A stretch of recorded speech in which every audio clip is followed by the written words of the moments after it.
Este programa é livre para todos os públicos. Pelo sinal da Santa Cruz, livra-nos Deus Pai, nosso Senhor, dos nossos inimigos carnais e espirituais. Em nome do Pai, do Filho e do Espírito Santo. Amém. Amém.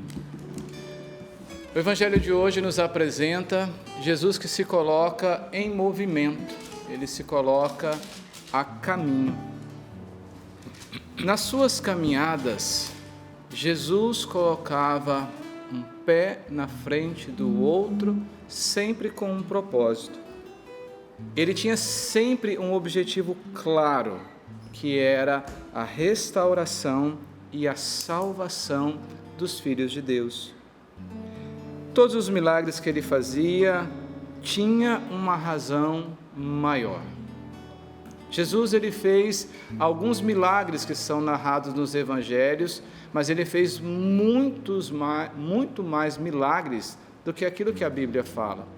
Somente que independente do número, Jesus tinha para cada milagre uma razão específica de restaurar e salvar aquele filho de Deus e também revelar àqueles que assistiam aquele milagre o Pai.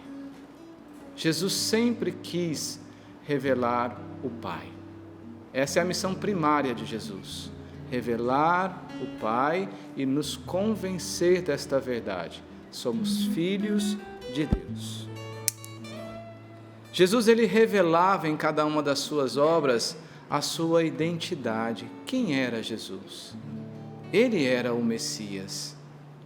O Messias, contrário àquela ideologia de Messias que se esperava na época, mas ele se apresentava na sua identidade mais profunda. O Messias, o Salvador, aquele que nos cura, nos liberta, aquele que nos salva. Jesus nunca se colocava a caminho em vão. Ele não sabia caminhar à toa. Ele sempre caminhava numa direção. Qual era a direção? Na direção do Emanuel, na direção do sapo, na direção da Paula, na direção da Valdênia, na sua direção. Jesus não caminha em vão, ele caminha ao encontro de alguém, e esse alguém é você. É assim que Jesus está nesse Evangelho, caminhando na direção de alguém. Hoje ele caminha no seu encontro. E essa é a certeza que eu peço a Deus que brote no seu coração. Ele está indo ao seu encontro onde você está. E ele vai com um objetivo muito específico, alcançar você na sua dor. E ele lhe faz uma pergunta. Assim como nós veremos na Sagrada Escritura que Jesus ele para diante daquele paralítico e faz uma pergunta para ele. Hoje ele para diante de mim, me faz uma pergunta e espera uma resposta. Qual será a sua resposta diante de Jesus? Escreve aí onde você está anotando, onde você costuma anotar aquilo que Deus fala com você aqui no Sorrindo para a Vida. Escreve isso. Qual será a minha resposta hoje? Porque Jesus, ele já se decidiu caminhar ao seu encontro. Ele vê você, ele para diante de você, ele se abaixa na altura que você se encontra e começa a conversar com você. A Paula me mostrava há uns minutinhos atrás a foto da cunhada dela no hospital. E talvez seja essa também a sua circunstância. Talvez você esteja aí no hospital, vendo a TV Canção Nova. E nesta cama de hospital, Jesus entra aí onde você está, abaixa-se na sua altura, fica olho com você, ouvido com ouvido, coração com coração, e começa a dialogar com você e vai lhe fazer uma pergunta. Qual será a sua resposta?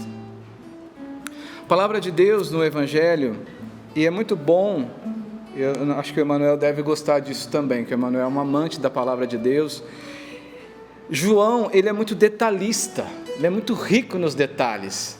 E quando a gente vai para os evangelhos e se depara com o evangelho de João, a gente tem que ler e reler e ter muita atenção a todos os detalhes da narrativa bíblica, porque em cada linha e entrelinha ali está uma revelação particular daquilo que nosso Senhor faz. Então a palavra diz assim: depois disso, houve uma festa dos judeus, e Jesus subiu a Jerusalém. Ora, existe em Jerusalém, perto da porta das ovelhas, uma piscina com 5 pórticos, chamada Betesda. Muitos doentes, cegos, coxos, paralíticos ficavam ali deitados. Aqui tem um pequeno detalhe de exegese bíblica que eu partilho com você, que está entre colchetes. Quando se tem uma expressão assim na Sagrada Escritura, é que aquilo atesta que os estudiosos, eles afirmam que essa narrativa é sagrada, ela é inspirada, mas ela deixa entre colchetes porque percebe-se que pode ser algo inspirado, mas não tão real. Porque aqui se fala também dessa lenda do anjo que descia, movia as águas, e então acontecia a cura para o primeiro que ali era lançado naquela piscina. Isso é só um detalhe, não é o centro para nós, então já joga ali para o lado da Valdênia e ela vai encaminhar isso para lá. O essencial é você ficar com isso. Jesus subiu onde estava aquele paralítico. Jesus caminhou onde você está. E a palavra segue. Encontra-se ali um homem enfermo, havia 38 anos.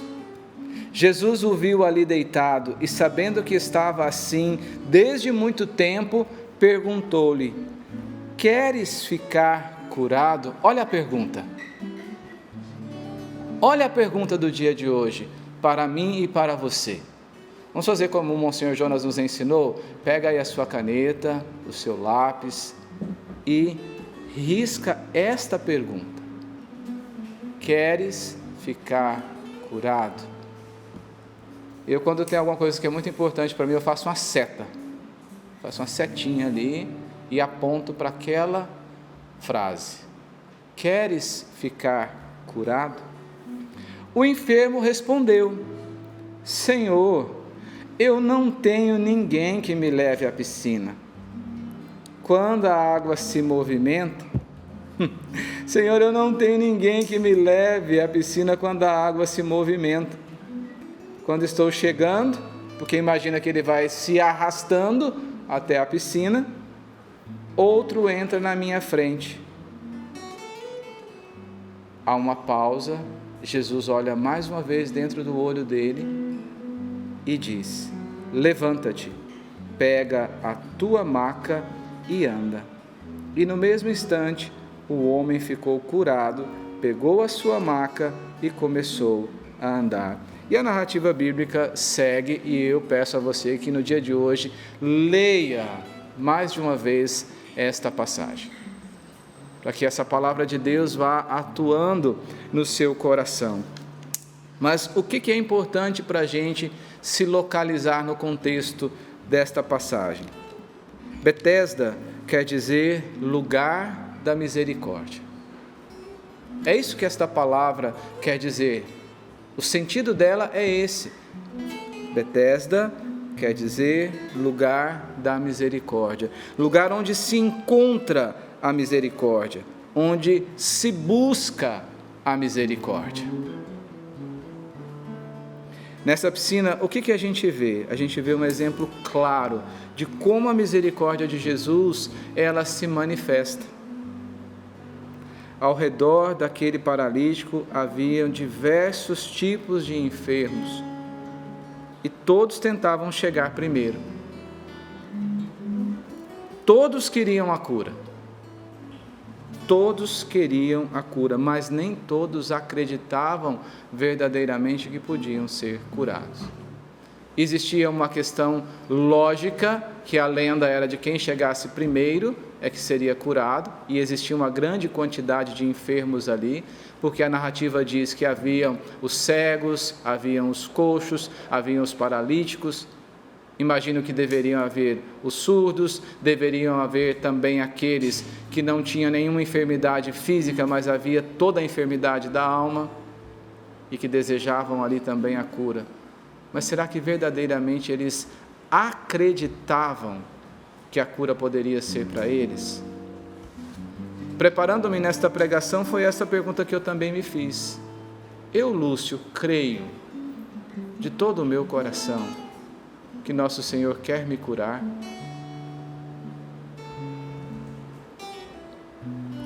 A porta das ovelhas era a porta mais próxima do templo. Então, quando os peregrinos chegavam a Jerusalém, e quando você for na sua peregrinação à Terra Santa, e eu peço a Deus que se cumpra o desejo do Padre Jonas, que ele queria que o maior número de filhos de Deus fossem à Terra Santa, quando chegar a sua vez, você vai passar por esse lugar. Você vai passar ali, perto da porta das ovelhas, você vai ver a piscina de Betesda. As ruínas, óbvio, né? E era muito próximo do templo, então ali era o lugar da purificação. E falava-se a porta das ovelhas porque as ovelhas passavam por ali.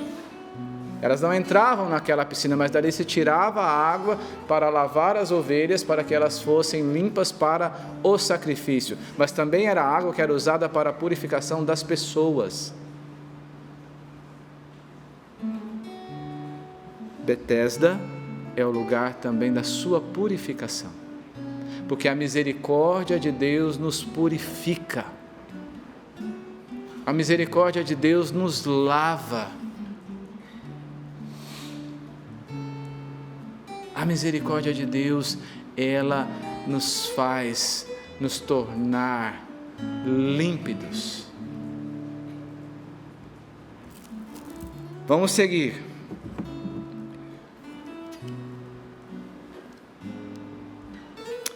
Havia ali 5 pórticos. Essa construção ela remetia ao Pentateuco, à Torá, à lei. Mas Jesus, que não caminha sem um sentido específico, ele quer fazer ali essa passagem do Antigo para o Novo Testamento. Aquilo que antes representava o Pentateuco, agora é uma prefiguração das 5 chagas de Jesus, por onde jorra a misericórdia, pelas chagas das mãos, as chagas dos pés, as chagas do peito aberto.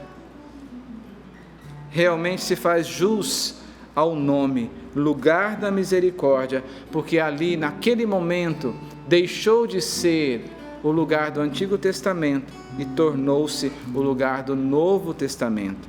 É a manifestação da misericórdia que salva e cura o homem todo, e todo o homem.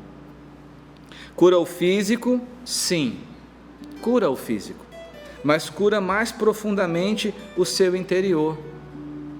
Do lugar da miséria e dos miseráveis, Jesus transforma aquele lugar no lugar do encontro pessoal com a misericórdia viva, que é Ele mesmo. Ei, para um pouquinho. Talvez o lugar onde você está agora, você olha ao seu redor e só se enxerga na sua misericórdia, que é o próprio Cristo diante de você. Esse é o olhar que eu e você precisamos ter. Não é o olhar na nossa miséria, não é o olhar no nosso pecado, mas é o olhar no Jesus misericordioso que para diante de mim e de você, olha nos nossos olhos e nos faz a pergunta: queres ficar curado? Jesus, ele faz aquele mergulho que era inacessível nas águas, ou seja, aquele paralítico nunca conseguia mergulhar lá, para que ele mergulhe no seu sangue pelas suas chagas. E pelo sangue de Cristo, ele encontre toda a libertação e toda a cura. O que a gente entende nessa passagem de João? Que o personagem principal é Jesus misericordioso. É Jesus o Salvador, Ele é o personagem principal. Ele decidiu caminhar ao encontro daquele paralítico. Ele se colocou a caminho e tomou a iniciativa. Ele foi para Betesda, porque ali ele escolheu como lugar da sua manifestação. Como ele escolheu Caná, como ele escolheu Cafarnaum, como ele escolheu cada um dos lugares, hoje ele escolhe onde você está. Hoje ele escolhe a sua casa, para fazer da sua casa uma nova Betesda. Escreve isso. O lugar onde eu estou é minha Betesda. Isso é forte. Isso é verdadeiro. O lugar onde eu estou é minha Betesda. Nesse lugar estava quem Jesus foi encontrar. João apresenta um paralítico que estava ali há 38 anos. Esse tempo todo ele esperava. 38 anos esperando. Aí claramente a gente entende que o paralítico era mais velho do que isso. Ele estava há 38 anos ali, mas ele não tinha 38. Então era 38 anos esperando. Eu imagino, eu não consegui, a Paula dizia das nossas Bíblias, né? Eu gosto muito da Difusora Bíblica, que é uma tradução portuguesa, gosto demais da tradução da Bíblia de Jerusalém. Ali não se fala disso, e nas pesquisas que eu fiz não encontrei isso. Mas na minha ignorância e pobreza, eu imagino que aquele homem, ele foi abandonado pela sua própria família. Porque ele era paralítico, ele era, entre aspas, um inútil para a sociedade, ele era um desgraçado na visão daquela época, porque todo mundo que tinha uma deficiência era considerado um desgraçado, um amaldiçoado por Deus. Então eu imagino que a família o abandonou ali, seu pai, sua mãe, seus irmãos, o deixaram ali, ele foi abandonado por todos, foi abandonado pelos amigos, ele não tinha ninguém. Então também não dava para esperar de ninguém que alguém o empurrasse naquela piscina. Era ele por ele mesmo.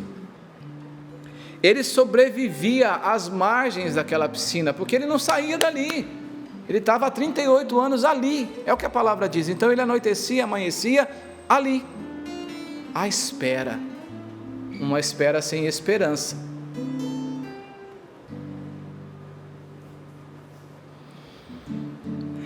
Em meio aos outros enfermos, ele estava lá, paralisado. Na sua paralisia, na sua fome, na sua sede. Tudo isso não era nada comparada à sua solidão e o seu abandono. Você já experimentou alguma vez a sensação de se sentir sozinho? Estar verdadeiramente só, abandonado, sem ninguém. É horrível, gente. É horrível. Eu me lembro, eu falei acho que isso outra vez, né, Paulo? Quando eu cheguei na UTI, que eu fiquei lá sozinho. A dor da solidão era muito maior do que a dor do infarto. É verdade. Era muito maior. Eu acho que é uma das dores mais difíceis da gente enfrentar, é a dor da solidão e do abandono. A cada dia de espera, o que crescia dentro dele? A esperança ou a dor da solidão? Sabe, gente, eu até tento, mas eu não consigo imaginar o tamanho da dor da solidão daquele paralítico. E Jesus queria curar primeiro. Em primeiro lugar, Jesus queria curar a ferida da solidão. Talvez hoje, olhando para você, eu preciso te dizer a mesma coisa. A primeira coisa que Jesus quer curar em você é essa dor da solidão que você sente agora. Ele quer te dizer, você não está sozinho. Por mais que te abandonaram nesta vida, Ele, o Senhor, Ele não te abandona nunca. Você pode até se sentir sozinho, mas você não está sozinho, porque Jesus está com você. A solidão daquele homem deixava-o mais paralisado do que a paralisia das próprias pernas. Hoje Jesus está indo ao seu encontro para dialogar com você, curar as dores mais profundas do seu coração. Escreve aí no seu caderno essa perguntinha: qual é a minha dor? Qual é a minha dor? Porque Jesus vai perguntar para você: o que queres que eu te faça? O que queres que eu te faça? Ele está fazendo isso agora. Não sei se despertou isso em você, mas uma outra reflexão: por que 38 e não 40? Por que 38 e não 30? Por que a Sagrada Escritura fala de 38? 40 na Bíblia é um número sagrado, é um número que indica a libertação, a transformação, a mudança, a superação. São 40 anos saindo do Egito para entrar na terra prometida, 40 dias sendo tentado no deserto. O número 40 mostra uma realidade completa. Aquele homem com 38 anos apresenta um caminho que ainda está acontecendo.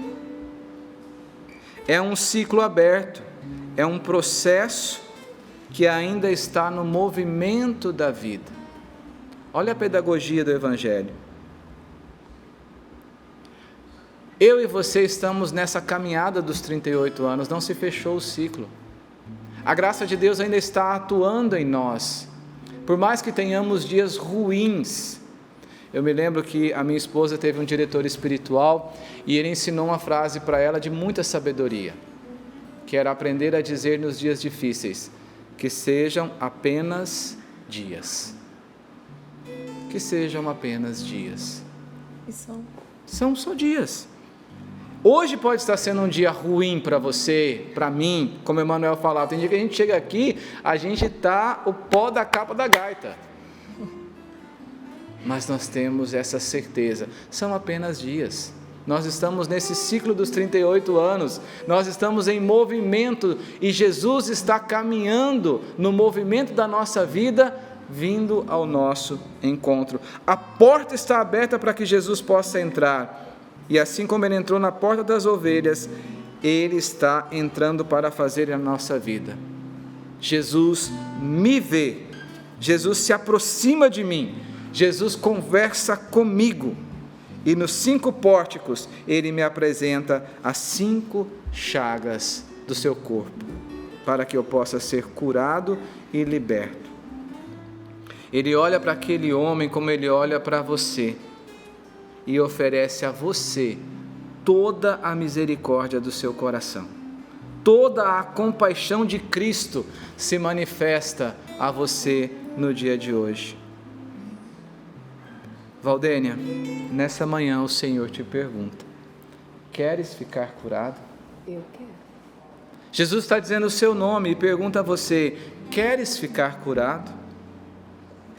Olha que interessante, mergulhe um pouquinho nesse diálogo.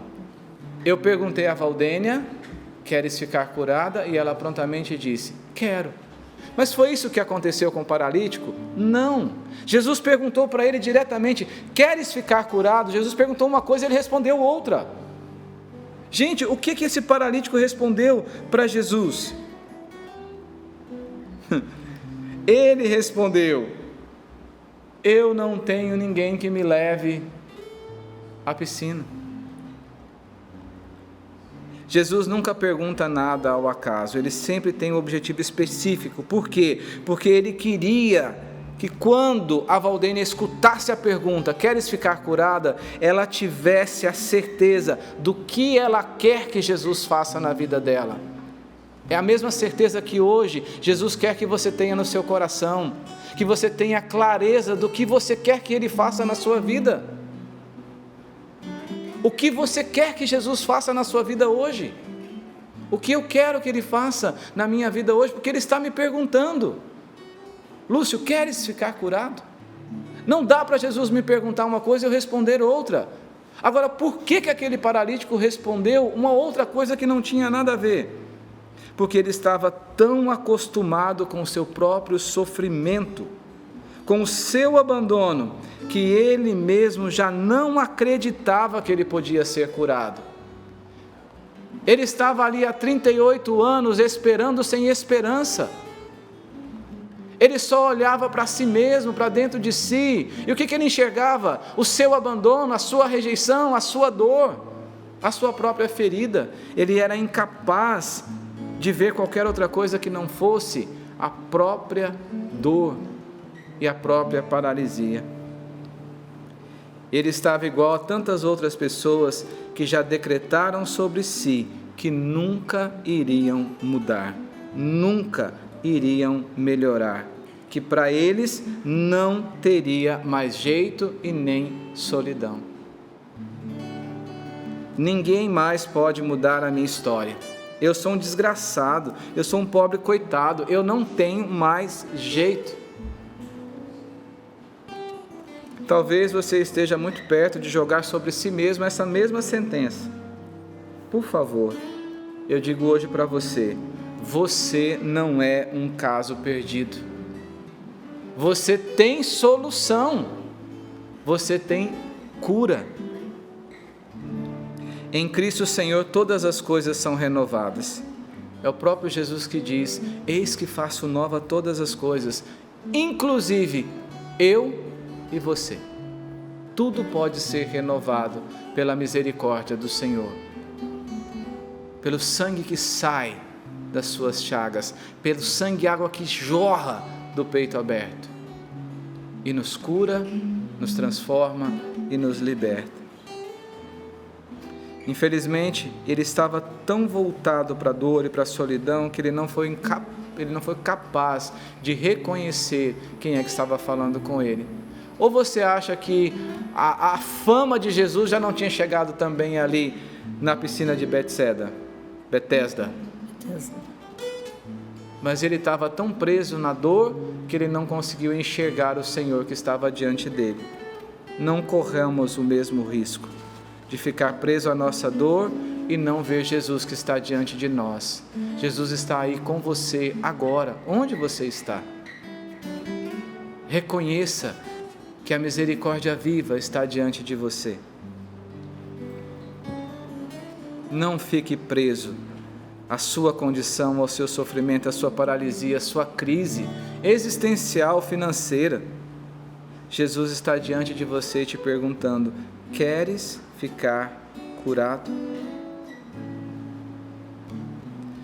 Olha, para a gente caminhar para o final, talvez se eu e você parássemos um pouquinho de ficar olhando só para a nossa dor, nós veríamos que tem muita gente sofrendo mais do que nós. Naquela piscina ali tinha tanto aleijado, surdo, cego, sofredores, que se aquele paralítico tivesse um pouquinho mais de percepção da realidade ao redor dele, muito provavelmente ele estaria mais serviçal, saindo de si, encontrando um propósito e um sentido para a vida. Talvez o primeiro passo da nossa cura e libertação é sair de nós e nos colocarmos a serviço, em favor daqueles que estão sofrendo, talvez mais do que nós. Aí é que eu vou te contar 3 brevíssimas historinhas, e todas elas são verdadeiras. Primeira, uma jovem pernambucana, lá de Orobó, muito jovenzinha, deixou o papai e a mamãe para assumir uma vocação na Canção Nova. Essa jovenzinha chama-se Marcilene. Ela veio para a Canção Nova com o desejo de ser toda de Deus, se entregar a Deus. Aqui ela conheceu Samuel, se encantou com ele, namoraram, noivaram, casaram, tiveram uma filha linda chamada Rafaela, uma família santa, e eu posso dar esse testemunho, porque o Samuel era um homem santo. O que aconteceu, gente? A Marcilene ficou grávida do 2º filho, estava com a gestação muito avançada e ela perdeu o bebê. E no meio daquele sofrimento da perda do bebê, o Samuel precisou fazer uma cirurgia de varize, fez a cirurgia, estavam os dois se recuperando e o Samuel, então, ele teve uma embolia e ele morreu. Com 32. Então ela perdeu o filho e perdeu o marido. Então ela ficou uma viúva com a Rafaela naquela altura com 4 anos de idade. Que dor deste coração. Você acha que Jesus não foi ao encontro dela? Como ela é hoje? Hoje a Marcilene trabalha na formação geral da Canção Nova, atendendo as pessoas em oração de cura interior. E cada vez que eu me encontro com a Marcilene, eu sou evangelizado pelo sorriso que ela me oferece. Quanta vida nova que brota do encontro com Jesus misericordioso a cada dia. Jesus a alcançou na sua Betesda. Uma outra historinha. Alexandrina, quem é essa? Essa a Valdênia vai conhecer quando ela for no roteiro dos Santuários Marianos. Ela falou lá em Portugal, que a beata Alexandrina de Balazar, ela é portuguesa e era uma jovem linda. E um agressor tentou violentá-la sexualmente. E para não pecar contra a pureza, parece a história de Maria Goretti, ela pulou de uma janela e era muito alto. E ela então ficou paraplégica. E a vida inteira, mais de 30 anos de Alexandrina, foi deitada numa cama. Durante um tempo da sua vida, ela só se alimentava da Eucaristia e ela vivia no seu próprio corpo, às sextas-feiras, as dores da paixão de Cristo. Ela nunca foi curada e voltou a andar, mas ela foi curada e restaurada de dentro para fora. E a alma dela era límpida e ela exalava a misericórdia de Deus com quem se aconselhava com ela e quem ia ao seu encontro. Tanto que ela se tornou beata. Eu sou bem devoto dela, peço bastante graças a ela. E por final, quem eu quero te apresentar ainda? Um jovem que eu conheci numa das peregrinações da vida. Nas peregrinações a gente conhece muita gente boa, muita gente santa. É um jovem goiano, conterrâneo, né? Ele se chama Américo. Ele, Paula, deve enxergar no máximo 10%. Ele é quase cego. Mas o que ele enxerga da vida nova em Cristo Jesus é impressionante. É impossível você estar perto do Américo e não ser contagiado pela força de Cristo ressuscitado. E sabe o que ele faz? Ele faz um trabalho nos grupos de oração, pregando a palavra, e faz um trabalho de casa em casa, rezando pelas pessoas. Por que eu te falei disso? Para te mostrar que tem gente que sofre mais do que a gente e conseguiu, a partir do encontro pessoal com Jesus Cristo, assumir uma vida nova, curado fisicamente. Hoje eu rezo pela cunhada da Paula aqui nesse momento e peço a eficácia do tratamento, a eficácia da graça de Deus e que ela seja curada desse câncer. E como eu rezo por você. Mas independente das curas físicas que nosso Senhor realiza em nós, são as curas interiores que Ele faz no nosso interior. Diga comigo nesse momento: Senhor, eu quero ser curado. Senhor, eu quero ser curado. Eu sei que estás aqui comigo. Eu sei que estás aqui para mudar a minha vida. Para mudar a minha vida. Para mudar a minha história. Para mudar a minha história. Eu te peço, Senhor. Eu te peço, Senhor. Não me deixe duvidar. Não me deixe duvidar. Como o paralítico estava no lugar certo. Como o paralítico estava no lugar certo. Na hora certa. Na hora certa. E com a pessoa certa. E com a pessoa certa. Assim também eu. Assim também eu. Nesse momento. Nesse momento. Estou no lugar certo. Estou no lugar certo. Onde eu estou. Onde eu estou. É a minha Betesda. É a minha Betesda. Eu estou na hora certa. Eu estou na hora certa. Com a pessoa certa. Com a pessoa certa. Que é o Senhor. Que é o Senhor. Jesus, cura-me. Jesus, cura-me. Jesus, salva-me. Jesus, salva-me. Jesus, liberta-me. Jesus, liberta. Jesus, transforma a minha vida. Jesus, transforma a minha vida. Pela sua misericórdia. Pela sua misericórdia. Pelas suas 5 chagas. Pelas suas 5 chagas. Jesus. Jesus. Eu confio em vós. Eu confio em vós. E você espontaneamente pode ir pedindo nesse momento a graça de Deus. Pedimos a Durante toda a pregação eu fixei isso, que Jesus dialoga conosco, que Jesus vem ao nosso encontro para conversar conosco. Converse com o Senhor agora. Não deixe passar a oportunidade. Não deixe de reconhecer que com você está o Senhor das misericórdias e Ele está com você, Ele te alcança, Ele se faz presente na sua vida. Fale, você colocou aí no seu caderninho qual é a dor do seu coração, diga isso para Ele agora. Senhor, a dor do meu coração é essa, a minha necessidade de cura é essa, Senhor, o meu medo é esse. Jesus transforma, Jesus alcança a minha realidade. Jesus, eu espero em você. Talvez você está nesse movimento onde você precisa de um socorro divino. Talvez você precisa nesse momento ver a graça de Deus alcançando você na providência material. Talvez nesse momento você está pondo a mão na sua cabeça e pensando: o que eu vou fazer na hora do almoço? O que eu vou fazer agora para o alimento da minha família? E você não tem essa resposta. Meu irmão, nosso Senhor, Ele veio para nos salvar e nos tirar das nossas preocupações e nos colocar numa dinâmica de confiança na sua divina providência, que age em nosso favor, materialmente e espiritualmente. Deixe que o Senhor alcance você e nesse momento toda a misericórdia de Jesus seja derramada sobre o seu coração. Vai dizendo: eu quero, Senhor, eu quero a misericórdia. Eu quero, Senhor, experimentar da tua misericórdia.